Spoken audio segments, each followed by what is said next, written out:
This is the 21.5 Show. You're on 121.5, the emergency frequency. Whether you're a professional pilot or want to be one, you're in the right place. Let's get started. Join professional aviators Dylan and Max as they talk their experience in the airlines, business aviation, and more. Life is good. Industry experts, unique stories, and plenty of fun. This is the 21.5 Show. Here we go. All right, well, we think we're recording. Hello, hello, hello. It is the 21.5 Show, the podcast for professional pilots. Some of us have great internet. Some of us have questionable 1990s technology internet. But we're joining you either way. Hello, my name is Dylan. If you're new here, I am a business aviation pilot. And I'm joined by my friend, co-host, and all-around, I would say, mechanical advisor, Maxwell. Anytime I need to make a purchase, go-kart, bicycle, vehicle, he's always there for me. I would say more our friend Sean is your mechanical advisor. Yeah. I'm just your toy childish. Advisor, yeah. When it comes to disposable income, Max is the first call. How about that? That's Sean probably is better. my technical Yeah. advisor too. Right.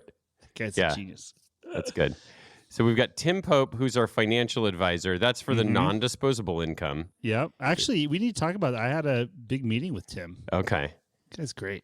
So Tim for that, Max for the disposable income advice. You could maybe could we add that as a part of flight advice now, Max? Somebody's got an extra $5,000 they want to blow. Yeah, sure. Absolutely. Max That's has a that is my forte. he can. Let me tell you. Do you want to build a sketchy Chinese electric bike? Yeah, Max is ready to There's advise. nothing sketchy about that thing. The Would you like to P2. put in a grossly overpriced car stereo into a 2004 Ford 2001, bro. 2001 Get it Ford right. Expedition? Excursion? God, I don't missed insult it. I me. saw it. You're Anyways, just insulting me left and right. hello. Welcome to the show. We typically talk about aviation, sometimes money, and Sometimes we get a little sidetracked. yeah, You never we know. get sidetracked You never know what you're going to sometimes. get. Yeah. A lot depends on what's happened in the last 7 days. And exactly. Whatever how we many want to beers talk we've about. had today, and a lot of things. Very complex. It's our platform. We get to do what we want. And on that note, Max, some housekeeping. We're doing things a little bit differently than we normally have. Today, I'm going to title this episode Flight Advice Fiesta because we have 2 flight advice follow-ups and we're going to do 2 flight advices for listeners. God, But in the follow-up is exchange, the best. I know, this is great. In exchange, though, we're going to table the book club until the next episode. We're going to combo that in with an interview. Just had to make some moving pieces here for the holidays. Has so. nothing to do with the fact that we have not read that chapter. No, of course we've read the chapter. It's How only dare you think that because we haven't read the clearly chapter? for scheduling Yeah. purposes. Just No, it's due to the holidays. It's like back. Remember, it's always back due to the holidays, due to COVID. due to COVID. Everything was just due to COVID 2 years ago. It was incredible. We're looking for new excuses. Yeah. Okay. Lots to get to today, All right. though. Very excited to kick things off. We got to talk. Speaking of disposable income, Max, let's start off with our newest disposable income toy that you and I have both purchased, and is What's the Meta glasses. Oh, the medical. Well, that's not disposable income. That's a business expense. Of course, Dylan. it's a for write-off. Content Yeah. creation. As you'll for learn the in an podcast. upcoming episode, we are experts at locating write-offs for businesses. Mm-hmm. That's what we do best. So yeah, the meta glasses. What a great thing. You wouldn't think so. Like when I first saw them, I was like, gimmick. Oh, me dumb. too. I was like, this is stupid. We have to give credit where credit is due. Yeah. Christian, the dude I fly with, he showed up with those things. I'm like, what are you doing, dude? Those are so lame. Okay, and then so I'm like, wait, Hold you can on. listen to music in those, and there's like AI, and you can ask it what kind of car that is, and it'll tell you, and you can take stabilized pictures and videos and stuff, and yeah. Then I quickly got on board. So for anyone that's like, what the heck are we talking about? Meta, which is Facebook, partnered with Ray-Ban to make these sunglasses. And what they've done is they've made them smart sunglasses. So they've implanted a camera on one side and a video camera on the other side of the frames. And so essentially you can... I don't think that's quite right. I think it's one camera and the other side is a little light, isn't it? No, I think there's a lens on each side. Huh. Yeah. Regardless of exactly how it works, what it does is it allows you to take first-person video, which you're like, until you actually use it, and then you're like, this is incredible. Because I'll tell you one thing, and I think Max and I are on the same page about this. We both hate videoing stuff, especially like our kids' sports games or anything cool, because it's like you're holding your phone and you're videoing something and you're trying to look at the phone to make sure you're getting everything in the shot, but meanwhile you're not experiencing what's happening. If you've ever been to a concert, you know exactly what I'm talking about when people are there and they're holding their phone and they're looking at their phone while they're, and it's like, maybe you could just enjoy the music instead. Yeah, and then people that film for like 5 minutes. Yeah. Like, what are you doing with that At what point are you going to footage? sit down and watch this video in its entirety with some crap audio? Like, it's ridiculous. Yeah, silly. So anyways, Hate that. we're totally against that, and hence there's a lot of cool stuff that we do at our jobs and in our free time that we should video, but we're like so averse to doing it just because we don't like it, that this really solves a problem. Because what's so great about these glasses, you just push record and then you just go about doing whatever you're doing and it just records it. And especially for flying, it is so cool. Because Max has already we've both actually recorded a fair amount of footage. You've shot approaches into short runways. You took an approach down to minimums. Oh, it was so cool, because how often do you fly an approach like literally right down to bare-ass minimums? And it was cool because I had those recordings, so it was really neat. It's super cool, and you're seeing it from your perspective. So if you're kind of looking down to look at something, and then you look up and you're looking at the runway, it's recording kind of what from your perspective what you're doing. Super cool. And I'll tell you another awesome thing. I coach youth baseball. It's incredible for that. I'm out, like coaching third base or something. Push record. You can get footage of your kid, taking pitches, and then if they hit it, you're tracking the ball with your eyes. And you're not ever even thinking that you're recording. It's incredible. Yeah, it's like next level because we went to this thing where you had a digital camera, right? Where you could like take 1 million pictures. You don't have to like get them developed, right? And then it went to your phone has these incredibly good quality cameras, but you still have to pull it out of your pocket. This is like the next iteration where you just see something cool and you literally just push a button, it takes a picture. It's really cool. And it's like you said, for flying, it's really neat. Like if you're flying a visual approach and you're on base, it'll show you looking out at the runway to the, when you look out the side window and then looking back forward again. It's just the point of view is, and it's stabilized. So and the quality is really good. It's really neat. So we're getting some good stuff. We'll have to throw it on the gram. Yeah. And the other thing that's really cool too, the audio, I don't like to have earbuds in or stuff that like totally blocks out what you can hear when you're walking down the street. That just paranoids me. Like I like to hear the environment around me and like mountain biking, stuff like I wore mountain biking the other day. It's so great. You can listen to some tunes. You can still hear what's going on. If somebody falls and yells your name behind you, and then if something cool happens, you can hit the button. And side-by-side riding, same thing with the video. It's so cool when there's like a cool part of the trail, and it's really neat. So fully embraced. So my take after using them for a while, let us use Gen 1. I wouldn't say rush out and spend your money quite yet. I think Gen 2 and Gen 3 of this is going to be... Well, these are Gen 2. These are Gen 2. One more generation, probably. What's going to get better? Well, I mean, you can only take 3 minutes of video right now. I think that'll get better. That's good. That's for the person at the concert that's trying to take too long of a video. Yeah, it's true. What do you need? What do you need a video more than 3 minutes from your point of view? Well, because some things you might be doing something active and you're like, something's cool coming up, but I can't start the video editing? while. Yeah. Also, I think like they'll probably get some type of sensors where it'll be like blink activated or like eye activated somehow. Dude, but the thing about it is they're not that expensive. I think full rate is like $329. Yeah. I've spent more than that on sunglasses that don't. Yeah.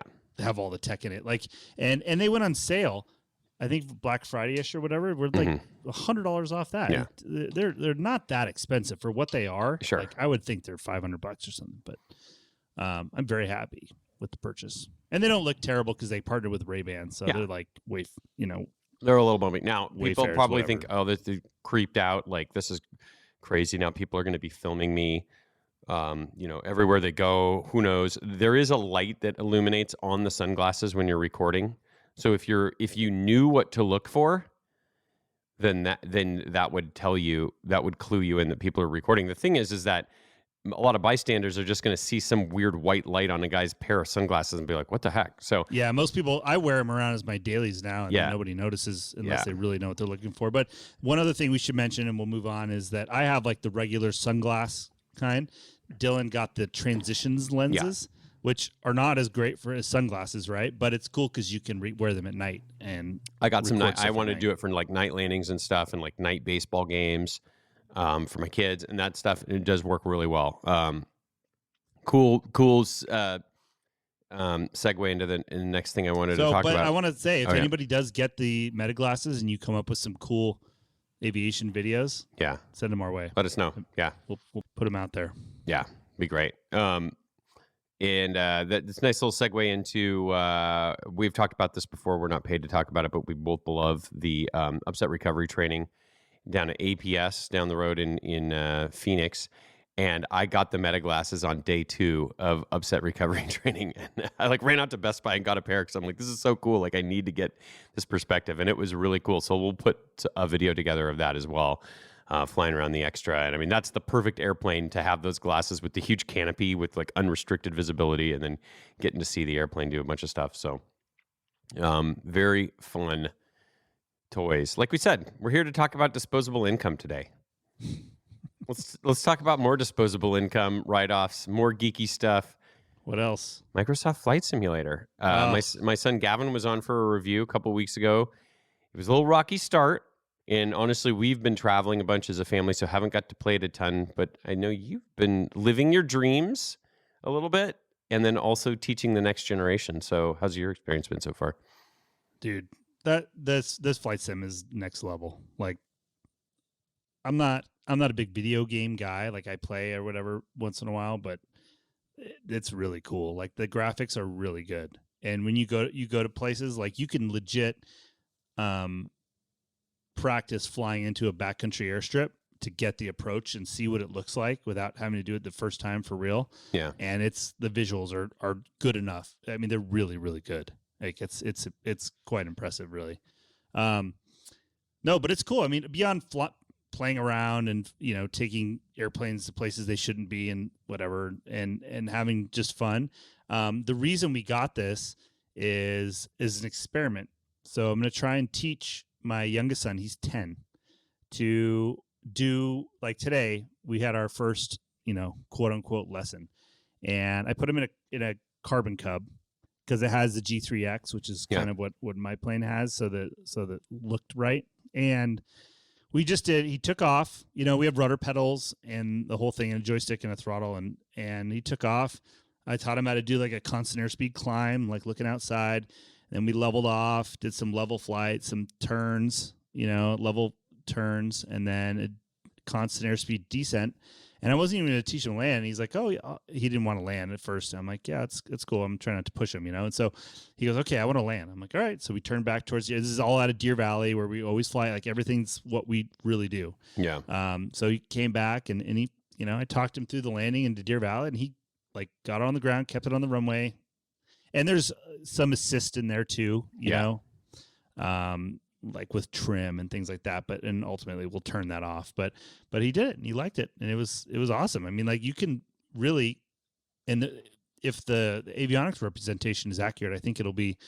So the idea is to do this, teach him to do some basic stuff, right? Yep. Take off, climb, level off, make some level turns. I don't know, whatever else, kind of figuring out as we go. I think one of the main things, the longer I fly, the more it's revealed to me that really understanding energy management and the forces of flight and how, if I add power or if I move the pitch, like what are the changes there? How does that affect it? How can I manage energy in multiple different ways? That's a good breakthrough that you can learn in a sim.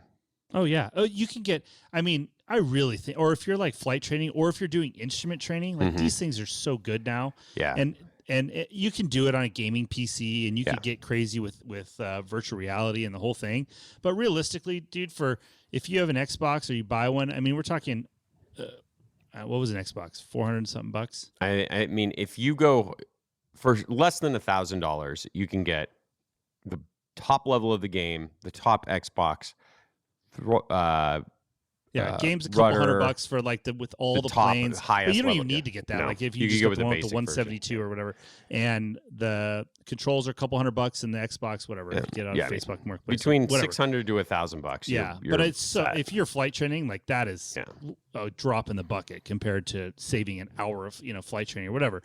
But you can really real deal get the procedures and hold entries and do all. But you can do a lot of it. It's so good now that so the experiment is I'm going to teach them to do stuff on the flight sim at home and then put them in the plane. Be like, okay, here's a stick, here's a throttle, here's the same screen. Here the pitch attitudes will look like this. This is where level flight, where the horizon crosses. I'll probably put a little marker on the windscreen and turn them loose and see if you can literally teach someone to do the basics, and then from there we'll go to the next step and I mean, obviously, there's things, especially with the tail. You're not going to teach them to land effectively, but you're going to get a good chunk of the way there. So. Well, I mean, even if you can just get them to understand a stabilized approach, and just do some of those things, I think that's going to be really cool. So maybe you'll become a Twitch streamer. Maybe you are going to be a YouTuber someday, where people pay you. Can you imagine being like a virtual CFI? I wonder if that'll be a thing. There probably already are. Yeah. Where you log in and the Twitch guy and he's on there and he's keep coaching. Oh, wouldn't that be hilarious? Unbelievable. Yeah. I'm looking forward to diving into it more. My son's still in the what were we doing yesterday? Oh, he loaded up Easter Island because he wanted to see if he could see the statues on Easter Island. Dude, it has live air traffic. Yeah. It shows what's going on wherever you're flying. It uses the ship tracker and shows the boats that are in a harbor if you fly over. It's insane. It's unreal. It's really, very cool. It's pretty wild. Dude, it has the EFB. You can get it into the iPad and play and get performance. I mean, it's insane. Unbelievable.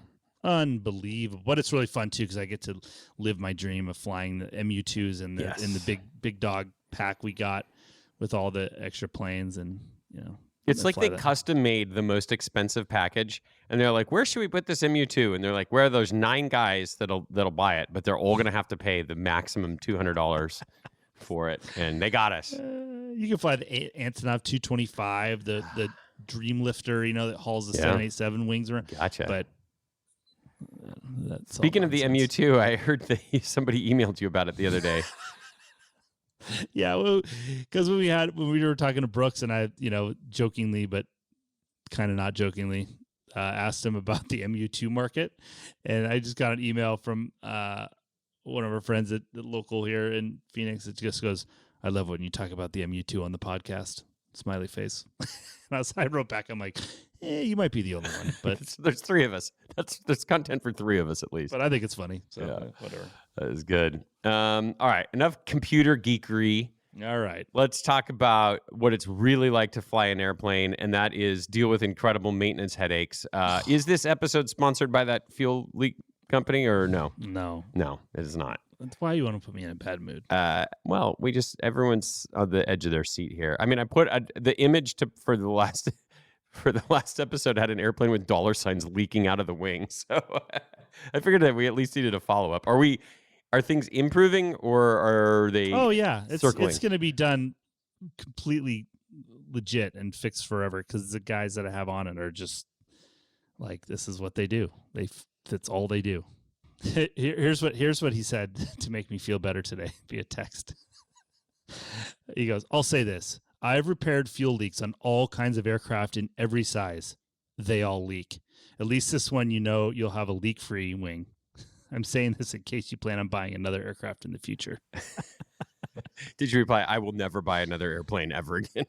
Yeah. I don't have that type of disposable income, bro. Oh, my God. Fuel sealants and inspection panels. It's a nightmare. Oh, yeah. It's all right. It's part of the gig, man. Part of the gig. That's, if you're not it's ready all for the that, love. That's why Microsoft Flight Sim exists. That's right. It's for the love of the game. Airplanes, terrible hobby. Terrible hobby. I tell you, owning an airplane is similar to having a crack addiction. You know, you love it. You just, you shouldn't. I can't quit you. You just can't help yourself. Yeah. It is what it is. It is what it is. That's right. Life's short. It's about making memories, man. That's right. Life's short. Own a 9-cylinder radial. Yeah, right. Well, it might have overshot there a little bit. Could have got away with 7 Might have cylinders. overshot. Could have been like a, Lycoming horizontally opposed 4-cylinder motor, but Yeah. listen. That's the way it goes. It's good content for the show, I guess. Yeah, it's all a write-off. It's all a write-off.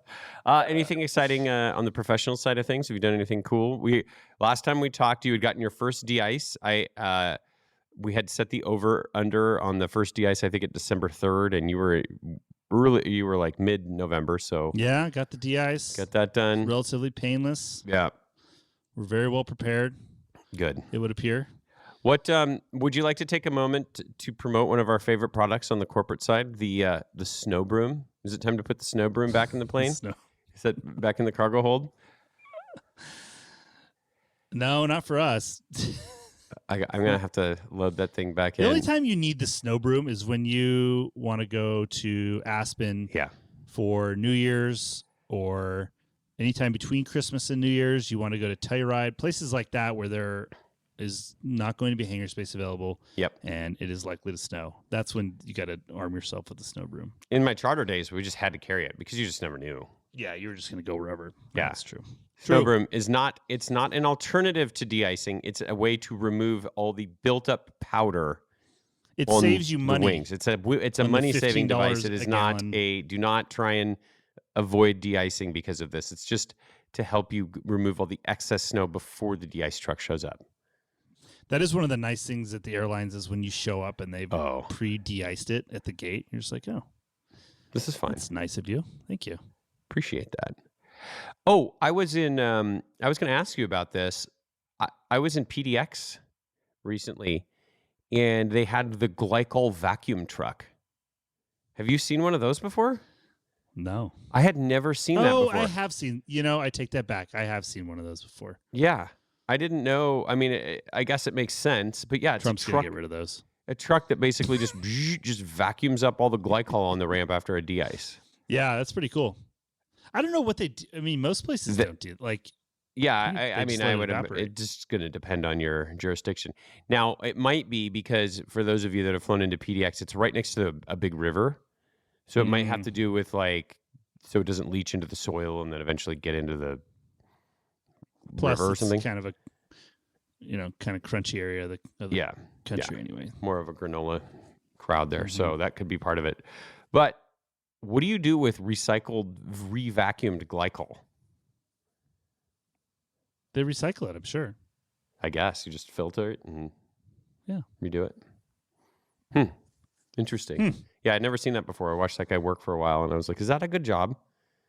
Just sitting there, just going. Have I ever told you about this? So when I was an intern at American Airlines, my job was researching the facilities and updating this part of their computer system to say what sort of facilities and de-ice capability and blah, blah, blah they had for a lot of these like polar alternates and stuff for flying the polar routes. So there were all these airports like in Russia and things like that. And Boeing had put out this book that had information on a lot of the airfields, and a lot of their de-ice methods there was using old jet engines mounted on trucks. So one was on a boom, and they would just pull up and they would just adjust this engine that was on a hydraulic boom to just blast the snow and ice off of the airframes of airplanes. And then another one was a jet engine mounted on top of a truck, and the exhaust was then ducted down to a skirt to blow the ice and crap off the ramp. So it's just like you got big hair dryers out there. Yeah, it was nuts. I was like, wasn't that part of the Air Florida crash?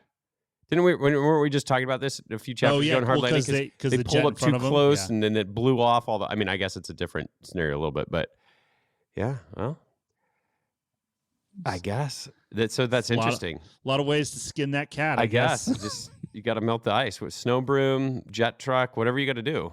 And then I've read about those big IR like drive-through. Yes. Have you? I don't know does that where one exist? is. It's in all the books. They're like, if you're in an infrared like drive-through, and I'm like, where? Yeah, where is that? I'd like to check that out. Aircraft de-ice. This is JFK. there's one at JFK. There's one at JFK. Yeah. All right. If anyone has been through the Radiant drive-through Infratech system, please let us know. It can handle up to the size of a B747 Classic. Unbelievable. There's like a. Do you do this with people on board? I guess you have to, right? I have no idea. I mean, what do you say on the PA? All right, folks, it's from the flight deck here. We're just taxiing through a microwave. I'd recommend removing any earbuds. Anyone with a pacemaker, please press your flight attendant call button. We're going to place you in the Faraday cage. We're going to put a cast iron pot over your chest. I don't know how you do that. I don't know. Somebody write in and tell us more about this. Yeah, tell us what somebody's got to have done. Somebody has to have done this. Or if anyone, we have an upcoming interview with an ACMI pilot. We should have asked them about that since they've been to some weird places. If anyone's or if you've ever been de-iced by a truck-mounted jet engine in Russia, let us know. That would even be more interesting. We'll send you a free hat if that's the case. Speaking of, if you can provide evidence, a video. Speaking of hats, Max, I forgot mine in the main house, and so I had to grab one out of our store. I'm wearing the bone colored today for the video. I know mine is still safely in my storage locker at Hangar 1. I continue to forget to grab that. I love how you put stuff in there like I go in there all the time. Listen, it's just a little kiosk. I've seen you 3 times and she's stuck it in there.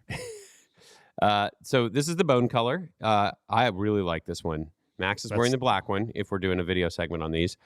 They are available for purchase on the website, 215podcast.com. If you go to the merch store, some stickers and hats are available, and more products coming soon.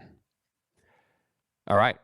Lots to get to today from the listeners. Maxwell, you ready? Let's do it. I have a review that I think you're really going to enjoy reading. I'm going to read the first one because I want you to read the second one, okay? Go ahead. And you know why people write reviews? It's because they absolutely love the show and they do it for no incentive that we provide. They definitely don't do it because they want a free sticker, which we'll mail to you if you write a review for us. That is definitely not why people do this. It's only because they love to hear us read the reviews. All right. Number 1 is from David PA 28. It says, great podcast. Max and Dylan do a great job with this podcast. I find it educational and entertaining. The topics discussed very widely and keep the podcast interesting. From the historic first-hand account of drug smuggling to advice on how to best prepare for a job interview to the building of a Murphy Moose and the now famous advice of fake it till you make it, all can find something to enjoy here. Great. I do want to put a disclaimer in there. We did not have the advice on how to smuggle drugs. That was not from us. Exactly what it sounds like. It was not our first-hand account. No. This was a third party. Correct. Yeah. So thank you for that review, David. I just had to clarify there. And again, you didn't do it because you wanted a sticker, but I will send you one anyways. Just send me your mailing address. All right. Next one. Go ahead. All right. Next one is from Commandos Ammo, Best Pilot Podcast. I'm subscribed to at least 4 different aviation podcasts, and this one is by far the best. Every episode is packed to the brim of great advice and even better stories. Sometimes it even things you didn't know you needed, like how to incorporate bidding into your kids' chores. Keep up the great work, guys. How many aviation podcasts do you subscribe to? None. 0.0. 0.0. Yeah. Really? I don't I will listen to one if it's an interesting topic. I'm going to screw the name up. What's Greg Feith's show? Flight Safety Detectives. Flight Safety Detectives. That one is excellent, and I do enjoy listening to that one. I don't listen to every episode, and I don't subscribe, but I should. Yeah, that one's very good. I don't really subscribe to that many either. I don't really, and I don't listen to very many. I don't. I mean, the podcasts I listen to are so obscure that it's just me too. You're not. My Unions podcast. I guess that's an aviation podcast, sort of. The SWAPA number. Mm-hmm. That's a good one. Yeah. That is the beauty of podcasts, and that's why I like it, is because you can get so niche. Yeah. Airlines Confidential. Yeah, that one's really good too. That's a good one. Yeah, they got really some, good. They get some good.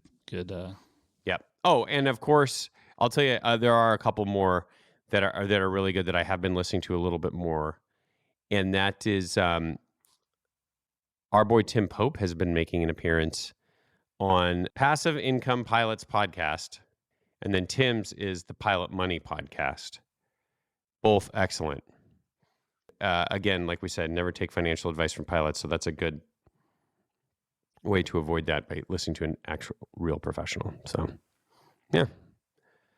Yeah, I actually had a meeting with Tim this week. Okay. It was great. It makes me feel so much better because because you're like, well, Tim, I bought this electronic bike and I'm rebuilding a go-kart, and he's like, oh, this is good. This is fine. Yeah, Max. Tim doesn't. Yeah, but Tim and I are on the same page. It's fine as long as you have the stuff taken care of that needs to be taken care of, and that's what's so great about it's like you have these things you're supposed to do, and it will tell you like, here's the plan, here's what we planned, here's what you've actually done, and like what percentage of success based on what you've done, and if you've exceeded the plan or you're coming up short. And so it always makes me feel good. I'm like, okay, good. Like I know exactly what I need to do to take care of the financial obligations that I have to take care of to meet long-term goals. And then other than that, then you can, so it just makes you can understand what you can and cannot afford very clearly when you have a plan and you have goal. And that was what I wanted from Tim, and he's delivered, exceeding that goal. Yeah, it's great. It's he awesome. has a spreadsheet for that. Yeah, you can sleep easy now. Just like, oh, I should be, fully funding my 401k. Well, duh, but like that might not be enough. Like, so what else should you be doing? Should you be, taking your rollover IRA and moving that somewhere so that way you can do backdoor Roth contributions? Or should you be, there's a lot of in the weeds kind of stuff, and a lot of it you have to do. You just have to know that you just got to do it. You have to do it. Yeah. Yeah. Okay. And that's funny you mentioned that, because Tim's latest appearance is called The Mega Backdoor Roth and How Pilots Can Maximize Retirement Contributions with Timothy Pope. That's there on you the go. Passive Income Pilots podcast is the latest episode. So me and my wife. Yeah. There you go. Mega. Are you going mega or are you going ultra? Whatever the most you can do would be aggressive described as, which is like, it's not that much. It's like $7,000. It's not. Yeah. But it's nothing. But in 20 years, Dylan. Could be. Tax-free compound interest. Could be. Could be huge. Condo paid for. No car payment. Shout out. All right. That is somehow going to do it. I don't know how we got there from the reviews, but we did. We're all over the place today. Write us a review. And we'll send you a sticker. Fiesta coming up next. Okay. Mailbag is coming up. Lots of great emails. Let's mention who makes this mailbag possible every time. It is our friends at the Advanced Aircrew Academy. Aircrewacademy.com is their portal to knowledge. You can check out all of the offerings they have for your flight department. So much to learn. So many different places that you can increase your knowledge of aviation. I learned something by reading their newsletter that they put out. And this will give you a little throwback to your charter days, Max. They had an article titled The Importance of Cabin versus Flight Attendants. Do you know the difference between a cabin attendant and a flight attendant? I can give an educated guess. Okay. Because I didn't really know. I mean, would a flight attendant be a required crew member? And a cabin attendant for sure. is not, doesn't have a legal requirement? Right. That's it in a nutshell. Yep. Nice. And, a flight attendant. And, there is one other little distinction. Oh. You can have a flight attendant that is fully trained and certified on the airplane, but it's not legally required to be there. And you can have a cabin attendant who can literally be anybody that's just listed. So like the 604 that I used to fly on charter, or 605 that I used to fly on charter, we would have an actual real certified flight attendant on there, but it wasn't required for the operation. But why I bring that up and what they talk about in the article is very interesting. Remember that 604 that crashed in Florida? Yeah, that cabin attendant was instrumental, right? That flight attendant was the one who had the emergency training and knew to get that baggage door open. Wait, but why was she a flight attendant? Because she'd had the training. Oh, but so versus a cabin attendant could be literally grab anyone. A server from Buffalo Wild Wings from your country club. Hey, I get it, but come make drinks. Yeah.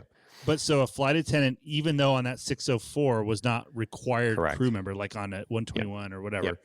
but that would be considered flight attendant. attendant. She had been through the training and knew. Through the training. I mean, because if you hadn't been through the training on the airplane, there's no way you're going to know how to go open the baggage door and know that you could get out there. So massive. So I thought it was kind of interesting and something to think about. And, maybe something if let's say your airplane breaks down and you go to book a charter for your boss.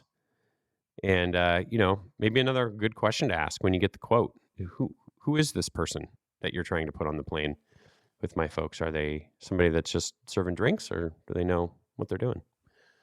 So always something good to think about from our friends at Advanced Aircrew Academy.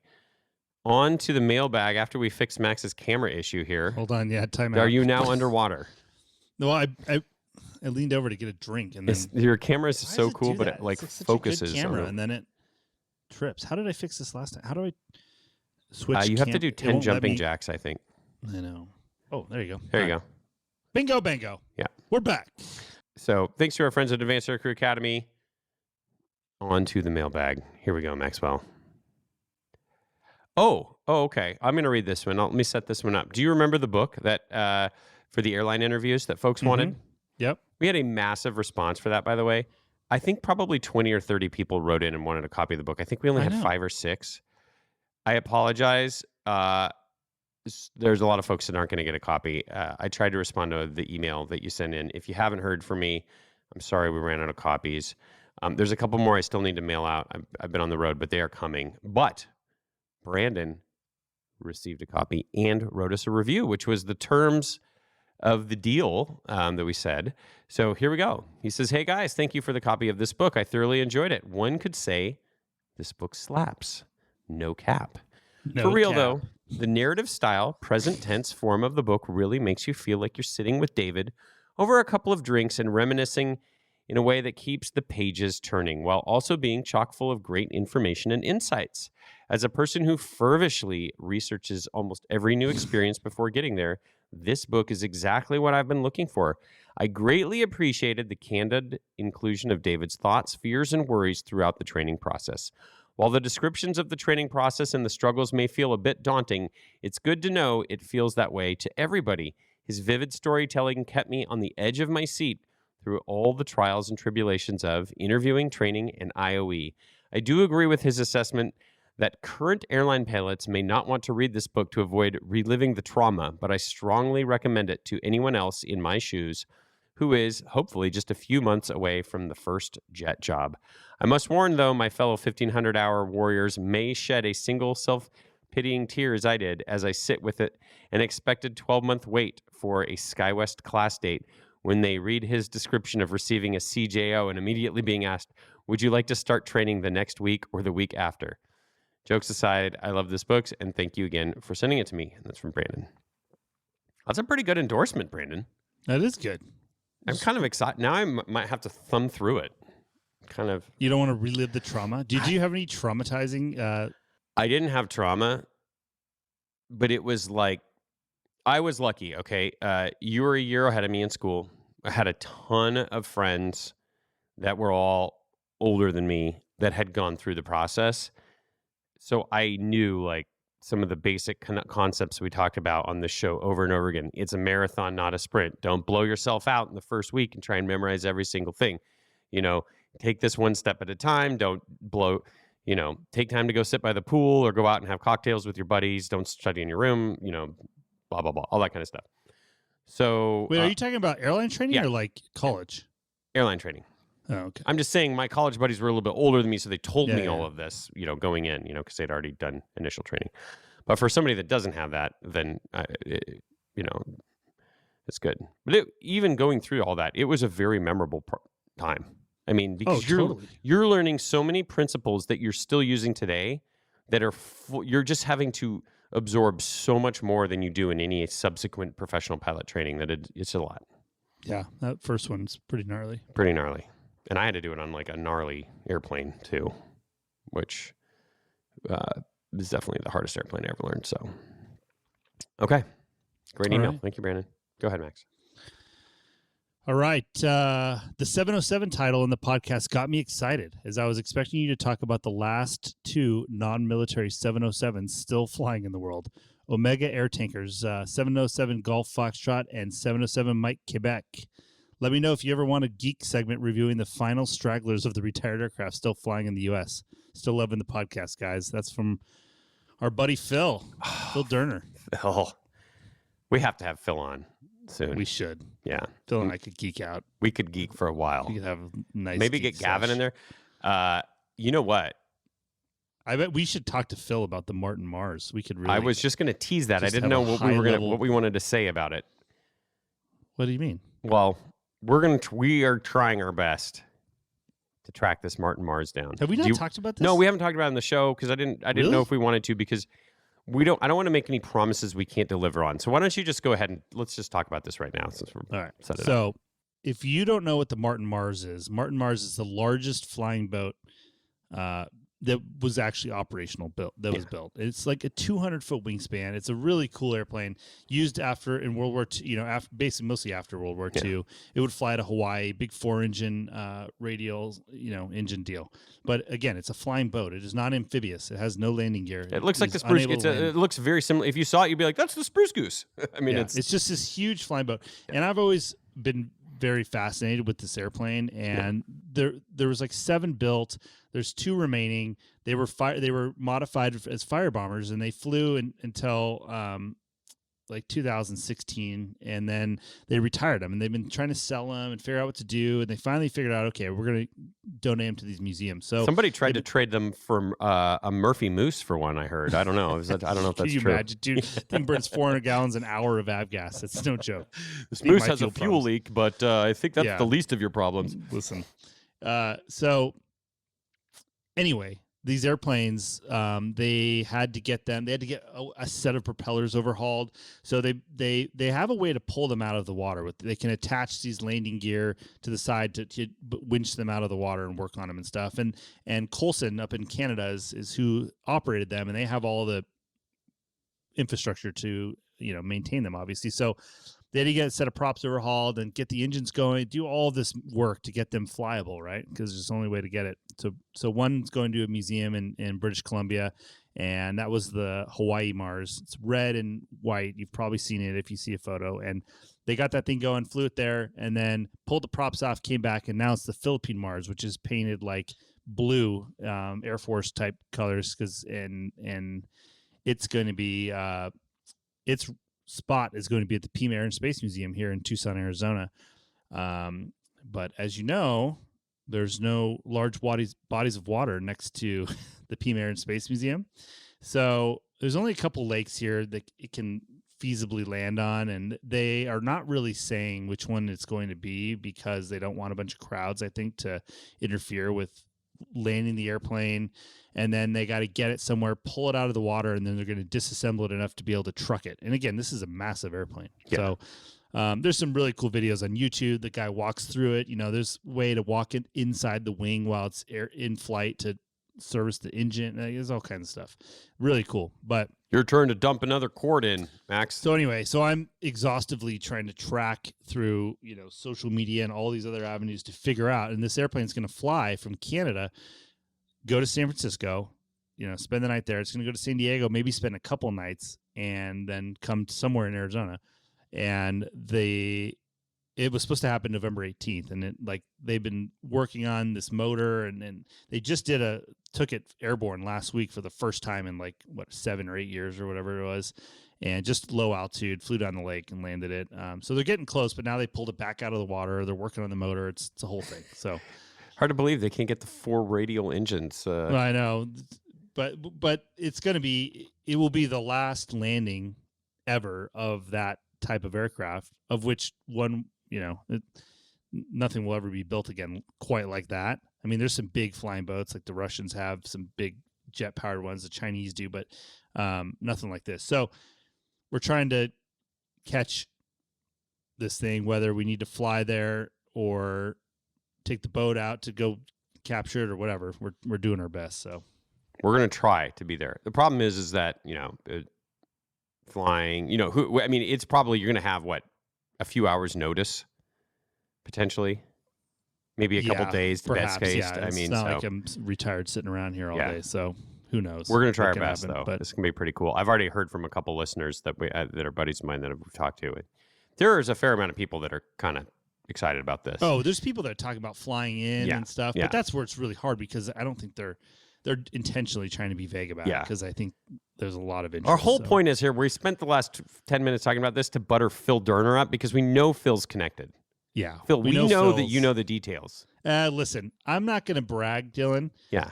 But I got a guy. I know you've got some sources. I got an inside guy. I feel like if you and Phil are combined, we will be an unstoppable force. The only problem is Phil lives in California. Yeah, well, I have a feeling he might. He's got to do his regional visits. I have a feeling there's the Arizona regional visit's going to to be sometime here in the next few weeks. End up on the jump seat of that thing at the navigator's table. Yeah, I know. He's going to write in and be like, "Yeah, joke's on you guys. I'm actually on the manifest. I'm coming." Yeah. So, anyways, it's exciting. We got a little derailed, but good stuff. Okay, next email. All right. Hi guys, I've flown with 2 very young FOs in the last 2 months. During both trips, I've tried engaging them on cool airplanes we saw or talking about GA flying. Both told me that they don't really know anything about either, couldn't identify the airplanes we saw, or weren't interested. They said they didn't grow up with a passion for aviation and that being a pilot was purely a business decision. As someone who always loved airplanes from the time I was a little boy and whose passion dragged me through the era of furloughs and mergers and bankruptcies, I can't wrap my head around that. Why would you endure 40 years of check rides and medicals and red eyes if you didn't love it? What do you guys think? And that's from Mike. Well, Mike, congratulations. Sounds like you've flown a couple trips with our buddy Ted. Yeah, I don't really have anything to say on this, Mike. Just kidding. Yeah, it's hard for me to wrap my head around. And the thing is, it's not the same as it was. Like even when what we went through and probably what Mike, I've never been furloughed. Like there's guys that have been furloughed multiple times and were off for years, dude. Had to figure stuff out. But that being said, but I did commute to Chicago getting paid $20,000 a year to fly an RJ, however many days a month, but it was a lot of 4-day trips. And shout out if to you don't Buke, love Iowa. it, like that would be really hard because I remember I was just like, oh, it was like so much work to get there. But then once it's like going to school when you're a kid. You're like, oh, I don't want to. But then once you got there, you're like, oh, actually, this is a pretty good time. Yeah. and if you take that part out of the equation and you're not having a good time, like you're not into it, boy, I don't know, man. This would be a rough career. And the problem is, I think a lot of these people that did it as a purely business decision in the last few years are super young. Like we're talking like 40 years at an airline. We have hammered that point on multiple times. There's got to be, I don't know. What do you, I mean, there's a lot of people that are not happy in their jobs in the world, right? And sometimes you've been there so long, you've moved up the ladder, you just can't justify financially quitting. And I think we're going to see a lot of that. I agree. In aviation, because what are you going to do? Like, what else are you going to do where you could? I know that's the problem. Several $100,000. Like, there's just for a job that like requires is almost entirely like mental, and like very physical, limited physical stuff. Yeah, like that's going to be in some ways. I can't think. I mean. I love this job, and I don't think I would be as happy doing anything else. But boy, if you didn't love it, like at least have a job that you don't like, but you get to sleep in your own bed every night. you know? Like, and you don't have to park at the airport. Like, there's a lot of things about the job I don't love, but the love of what the job is overcomes all of that. But if you didn't have that, I don't. Money only goes so far, dude. Like, yeah. I guess that's true, but the flip side of the coin is I would say most people are doing jobs they don't love. And you don't have to like. So, I love flying airplanes. I'm not going to say like I'm dying to go on my next work trip, right? But a retired Southwest pilot described it to me one day when I was like, well, what do you think about working there? When I was looking at going there, and he goes, the best way I would describe it is it's pleasant. I'm not like super excited to go to work next week, but it's a pleasant way to spend your time working. Like it's fine.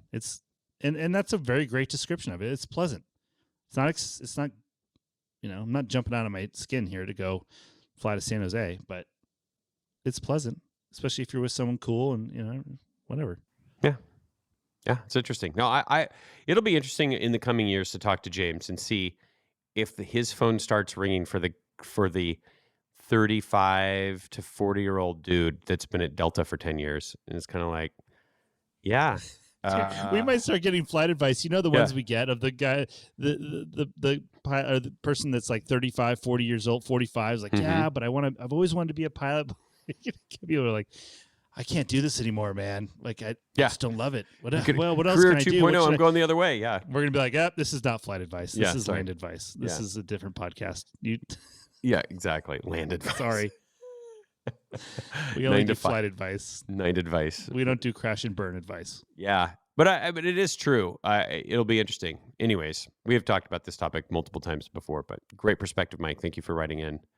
One of our favorite listeners. Okay. Next email. Great show. Just listened to episode 144 and had the part about our illustrious NOTAM TFR system.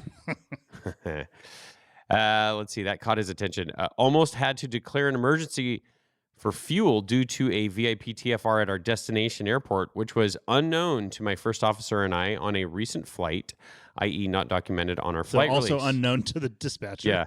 I can't say too much about it due to it being an active internal investigation, but we were in a 767 and were put in holding at a few different points due to the VIP aircraft not yet ready to depart. We didn't have much additional fuel to start out with, other than the fact that our gross weight was less than planned and we departed a few minutes late, which ultimately helped us.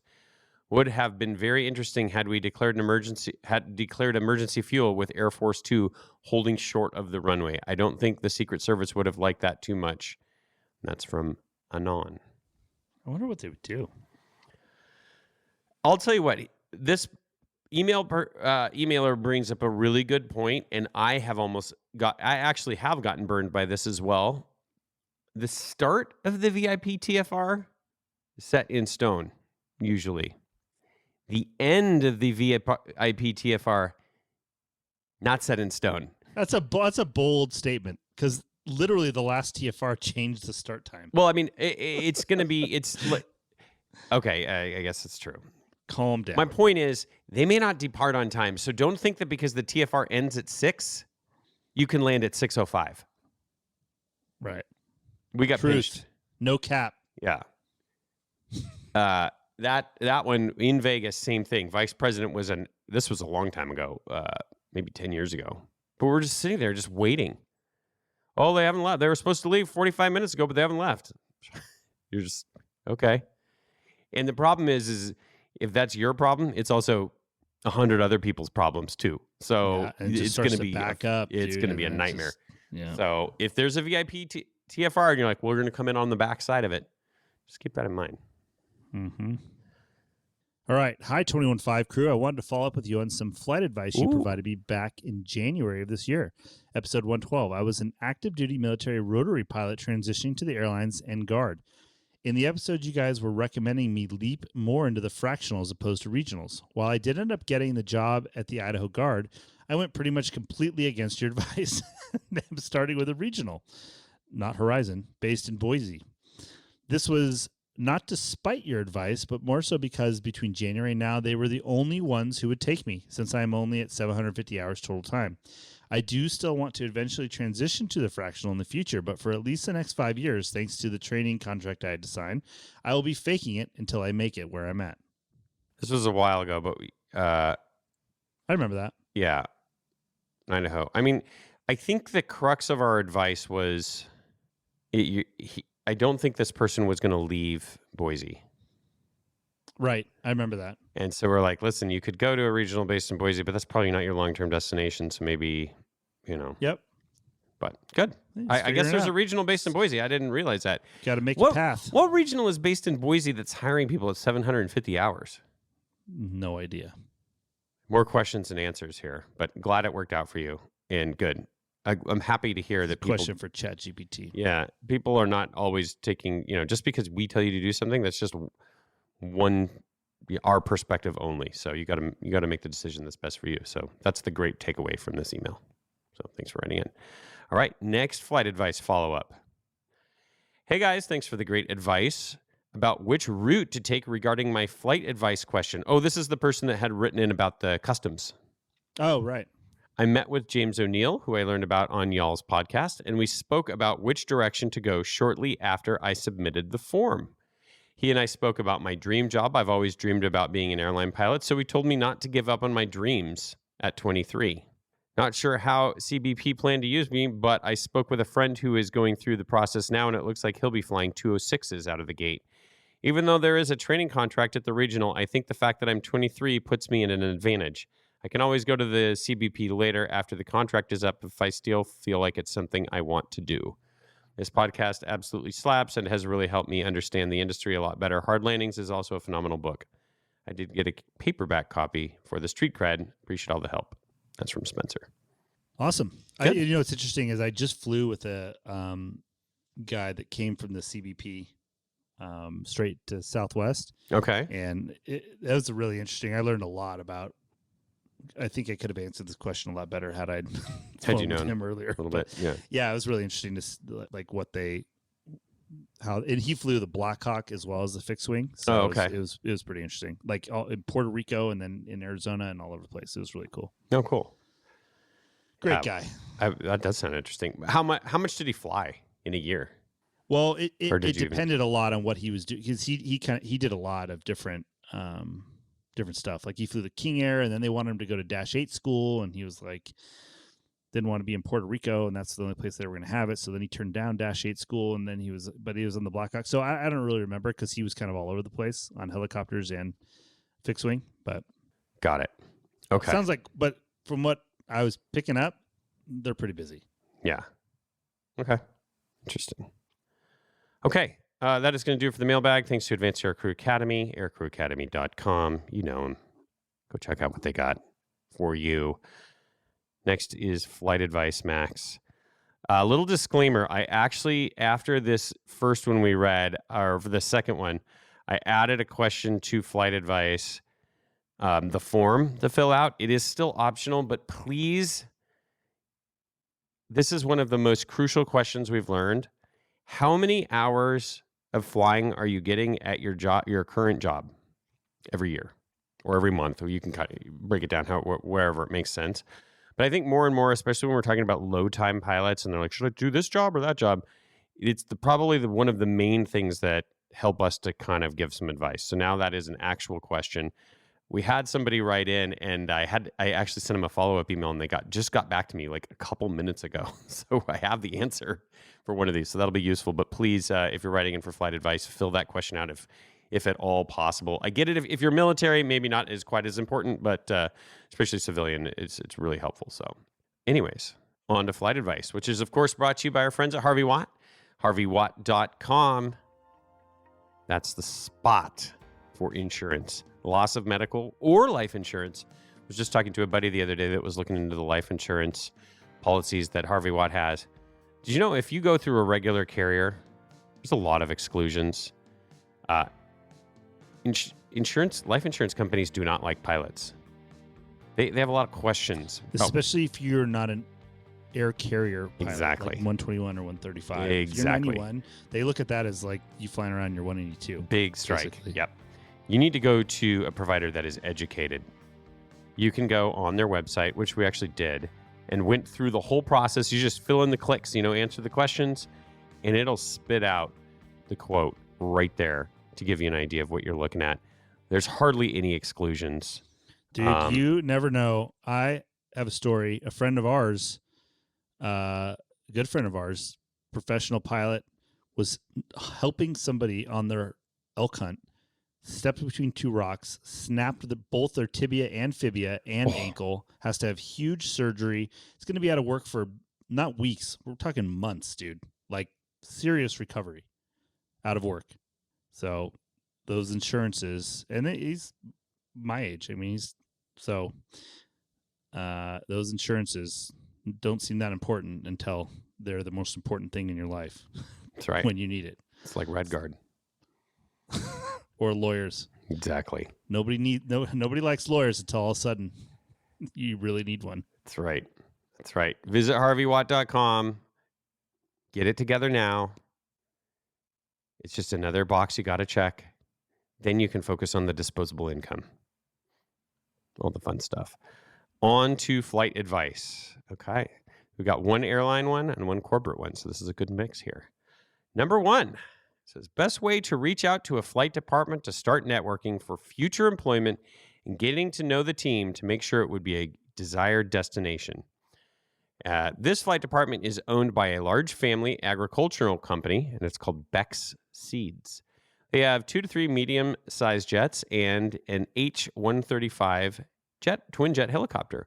From what I've heard, they mostly fly farmers or customers to and from headquarters, out on day trips, and the occasional Caribbean flight. I'm 6 months out. I think that this is a military pilot, and I'm 6 months out. And if they'll hire a restricted ATP mins, and who knows how far they want jet time, I will not be moving from the area until retirement, and I'm 34 years old, and would like to start some sort of connection, even if it's years down the road, that this could work out. I'm willing to plant the seed. No pun intended.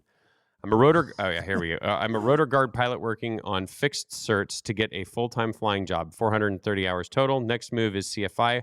Hopefully hired somewhere by March. I have ample leadership/management experience and have some maintenance experience. I've worked in an officer candidate school administrator. I have an A&P and was a Black Hawk maintainer and maintenance manager before I duped the Army into letting me fly them. I'd love some additional advice on how to present a basic message of how a person with my background would be different or useful for a corporate flight department. Love the banter, love the sarcasm, and love the helpful information y'all provide. Thank you for your time. Okay, good email. Some networking questions. Yeah, I mean, you're fortunate in that you have a long-term goal, like Yes. a specific long-term goal, because I think that if you have that, that makes the odds of you attaining that goal a lot higher because you have time.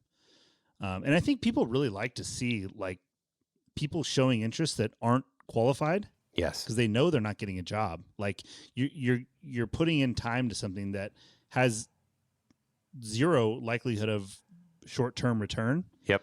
And you're building that relationship for the long term. And that's the people that I would want to hire, right? Somebody that's been interested for 10 years and says, hey, I have the time. Like, and I think that also increases the odds of you getting a job. So we've always preached on this show the value of LinkedIn and these tools, but sometimes you have to put on a shirt that contains a collar at the neckline and some nice shoes and walk down and knock on some doors and go to the hangar and, introduce yourself and tell them what your story is.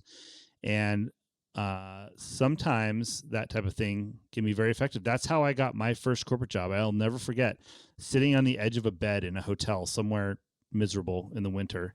Shout out as to a Buke. regional pilot. Could have been the Quad Cities. Could have been Syracuse. Could have been Buffalo. Who knows? And I remember I'm like, dude, I don't want to do this anymore. Like, this is miserable. Yeah. Like, I was just worn out. And when I got home from that trip, I literally put on a shirt and a tie, and I printed out 10 copies of my resume on paper and went to the airport and knocked on everybody's door that flew jets. And that's how I got my first corporate job. I'll never forget you called me and you're like, I just walked around the airport and I got a job. Yeah. What? Sometimes you just got to make it happen. Yeah. And that's how it worked out for me. But if you have if you're that targeted, you do what it takes to get in front of the right people. And then it's regularity, put a reminder in your phone every quarter to call, check in, or whatever it takes, whatever you decide the appropriate level of contact is, but it's consistency too. 100%. I love all of that. I think you've got a couple really interesting angles that are working in your favor too here. I mean, because you're going to be dual qualified, fixed wing and rotor, it sounds like. So that's a plug in right away there. So as Max mentioned, LinkedIn is a good place to start. You already know the company, which is helpful because there's some search techniques James O'Neill can help you with. but it's pretty easy to go, type in the company and then start to look at the people in the department, start to make connections, make genuine messages when you try to connect and say, hey, I'm looking for a mentor in this space. I want to fly corporate. I live in your area. I want to fly, rotor and fixed wing. News alert, there are not millions and millions of flight departments that operate both helicopters and airplanes. it's pretty small amount. So I think, if you kind of approach from there, like, hey, I'm getting started, help guide me on the path. Could we meet for coffee? I'd just love to pick your brain and start to develop relationships with folks in the department. That's going to be a really good way to go. Another good way, whatever area you're in, look at the local business aviation association in that area. It sounds like this is a pretty significant flight department with maybe 4 or 5 aircraft.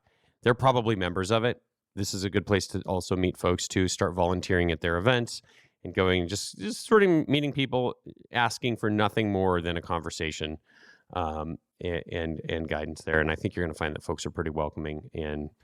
And the last thing I'll say, there's something you mentioned in your email that I think we've mentioned in other shows is lacking in business aviation right now, and that's leadership skills. It sounds like you've got some leadership skills from the military, and so could be another part of your background that you'll be able to highlight and serve you in the future. So great email. Good luck. We're excited for you. Okay. Next email. Max, you want to read this one? Is this still part of the flight advice Fiesta? Yeah, this is Fiesta Part 2. I was wondering what you were doing. I've been thinking about that song the whole time you said flight advice Fiesta. I can't wait. I'm going to put in the flight advice Fiesta and see what ChatGPT draws up for an image. It's going to be unbelievable. I hope it's R. Kelly. Yeah. Hope not. Anyway, where are we? Hey guys, I'm currently working as a CFI at an airport near my home city of Montreal. I've been working here for almost a year. I got a job offer for a small charter operator to fly the B-1900. However, I would have to move to a small town in northern Quebec.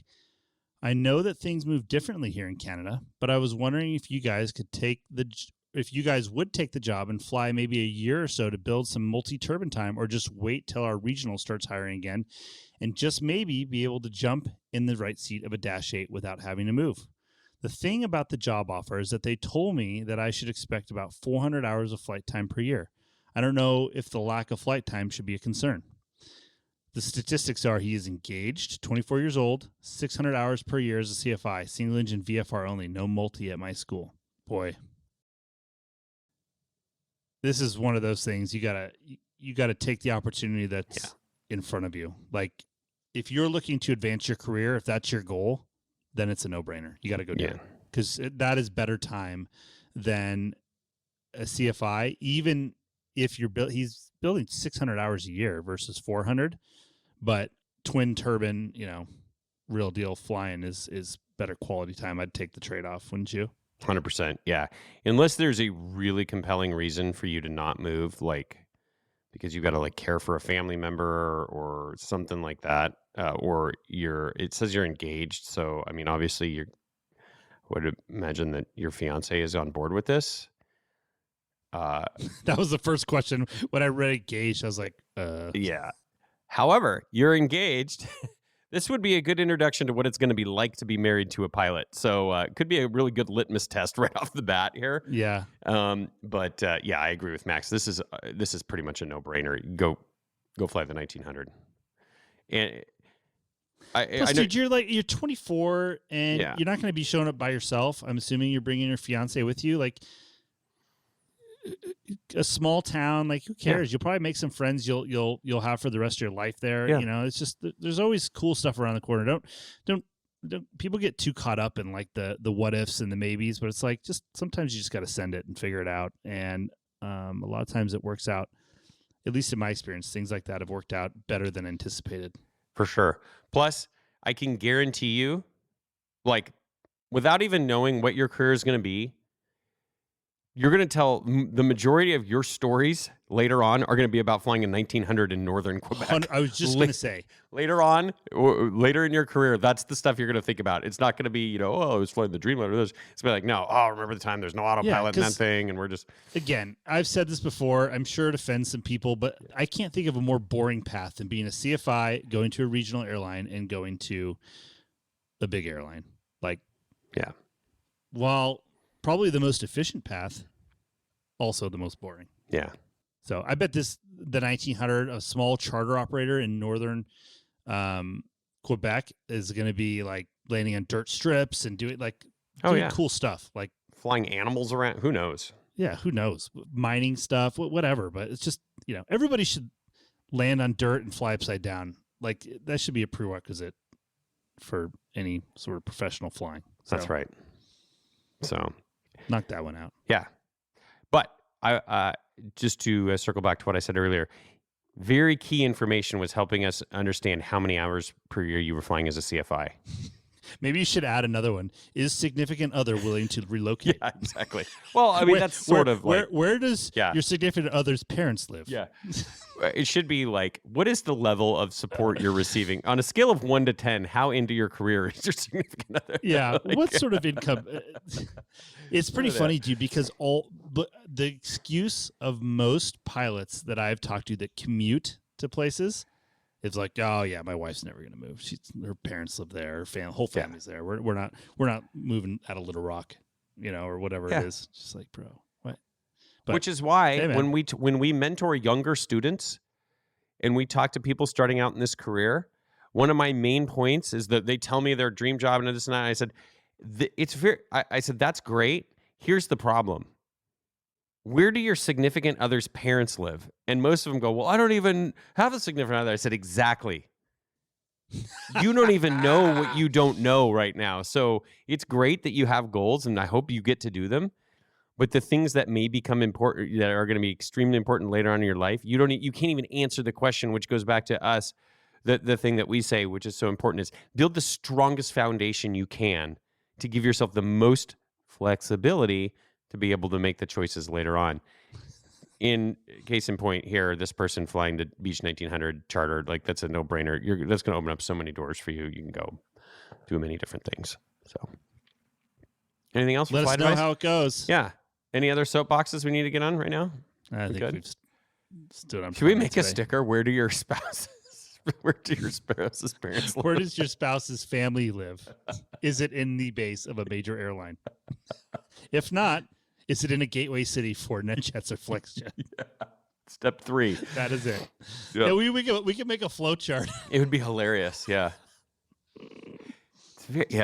It's similar to the flow chart we had for, like, if it's good, if you can own a trailer. This is great. We can work with Tim Pope and make this software that, like, is your percentage of probability of success on happiness. On your financial, like, your retirement goals, but we could do it on your that'd be amazing. Happiness is an it tie in that other thing too about that Mike was saying about these people that love the career. Do you love the career? No, yes, yeah. No, do you love the career? No. Bing. This is for you. Go back to college. Yeah. Wow. That could be it. Are you good at selling? Yeah. Wow. That's it. Let's code that up. Let's get working on that, Tim. Another 2 years, we could just tell AI to do it. Yeah. Create this flow chart. You could probably tell AI to do it right now. I'm sure you could. Yeah, I was going to say 2 minutes. Create a flow chart. Okay, you work on that. I'll thank all our sponsors, and then we're going to get the heck out of here. Good.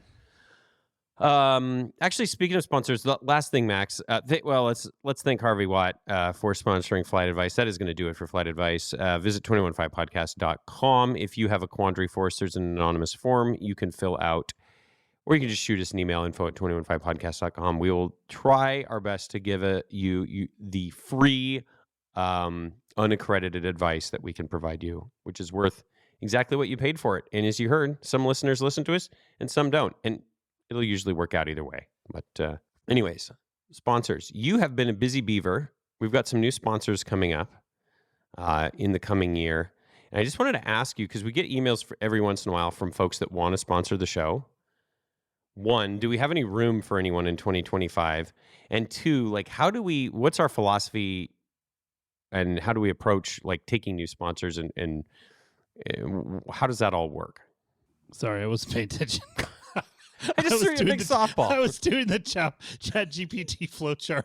All right. It's trying to get us some extra disposable income here so we could buy that Philippine Mars.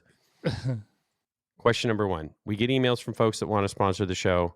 Is there still room in 2025 to take on additional folks? Question 2. What is our philosophy? How do we approach sponsors and kind of how do we decide who we're going to partner with? Question 1, the answer is yes. We have room for more sponsors. We always will have room for sponsors, which goes into question 2. If you have something that's good and useful and something that we can recommend to our listeners, because we are very adamant about taking sponsors only of things that we find value and good. We've had people that want to sponsor us have sent us products. We've tried them, and I'm like, I'm not pitching this. Like, there's no way that we will lose all credibility if we pitch something that sucks. So we don't do that. So yes, there's room for more sponsors. If you or anybody you know is interested in sponsoring our show, that is a great way to help support what we do. Just make sure that it is something that you would, in fact, use yourself.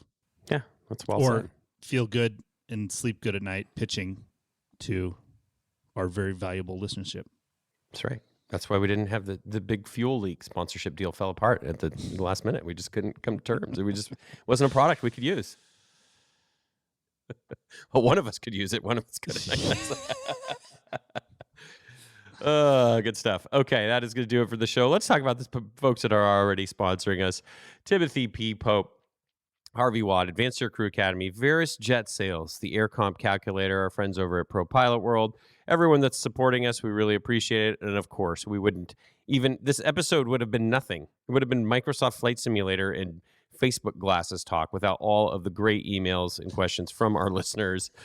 You bring all of the spice to the show. We certainly appreciate it. We will be back. I think we're going to get at least one more episode in before the holiday break, right? Oh, yeah. Yeah, for sure. We'll look forward to talking to you then. But until that time, remember, flexibility is the key to air power. We'll see you next time. See you guys. The statements made in this show are our own opinions and do not reflect, nor were they under any direction from any of our employers.